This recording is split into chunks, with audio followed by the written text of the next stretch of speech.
Concrete आपलं स्लॅबचं तयार झालेलं आहे. आणि त्याचं वर्केबिलिटी म्हणजे वाहत तुम्ही आहे जसं आपण असं कोरडा माल बनलेला आहे वाहत नाही म्हणजे आपण कॉलम भरताय बीम भरताय तर हे टाकलं तर तिथंच बसून वाहणार नाही कोपऱ्यापर्यंत पोहोचणार. आणि जर आता आपण पाणी जास्त टाकलं तर सिमेंट रेती सगळं वेगवेगळं होतं सिमेंट पाणी वाहून जातं. त्याच्याने काय होतं ताकद कमी होतं. हे 200 ml आहे ना एका बॅगसाठी टाकतो आपण 200 ml ची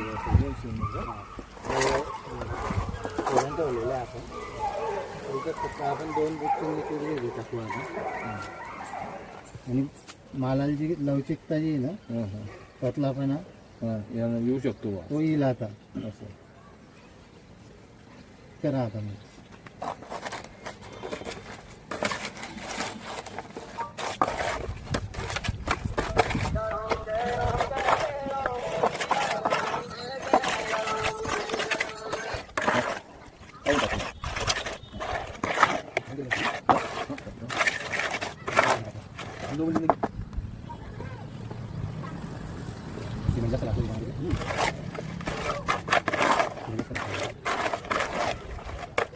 माल बनला हा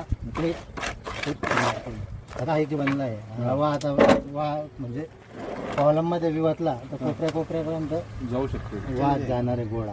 आणि सिमेंट आणि रेतीचा खडीचा जो ते प्रत्येकीच्यावर सिमेंटची जी कोटिंग आहे ती तयार झाली आणि माल जो इथं बी चिपकतोय आता सिमेंट जे आहे ना त्याचा चिकटपणा वाढला आहे. खडीचा कोणताही दाना तुम्हाला दिसणार नाही त्याचा तिच्यावर प्रत्येकीच्यावर कोटिंग झाली आहे सिमेंटची. आणि पहिले माल मिक्स करत होते ना आता थापी चालवताना किती इझी जाते थापीचा. तर तुम्हाला सुद्धा जे कारागीर आहेत त्यांना बी माल हँडल ओढायला बरोबर सोपं जातं. हां मतलब नंतर याचे अजून याचा फायदा आहे की आसरी जंगलेली असते आपली. आता हे रिंगात पडले शेजारी जंगलेले आहेत. आसरीला जंगणं पण अँटी कोरोजन फॉर्म्युला आहे त्याच्यामध्ये. त्याच्यावर आसारीवर पण कोटिंग होते आणि आसारीचं जंगलं थांबतं. त्याच्याने अजून लाईफ जी आहे ती घराची आपली वाढते.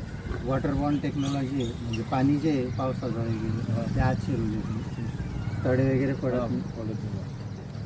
तर याला इंटरनल वॉटरप्रूफिंग लिक्विड आहे. वॉटरप्रूफिंग 2 प्रकारचे असतात. एक बाहेरची जेव्हा आपण स्लॅब भरून झाल्यावर 2 वर्षांनी आपलं घर घडतं तेव्हा आपण मग गच्ची फिनिशिंग करतो बिग बॅग कोबा करतो तर ती बाहेरची वॉटरप्रूफिंग झाली. आणि स्लॅब भरताना फक्त लिक्विड टाकणं मालामध्ये ती आतली वॉटरप्रूफिंग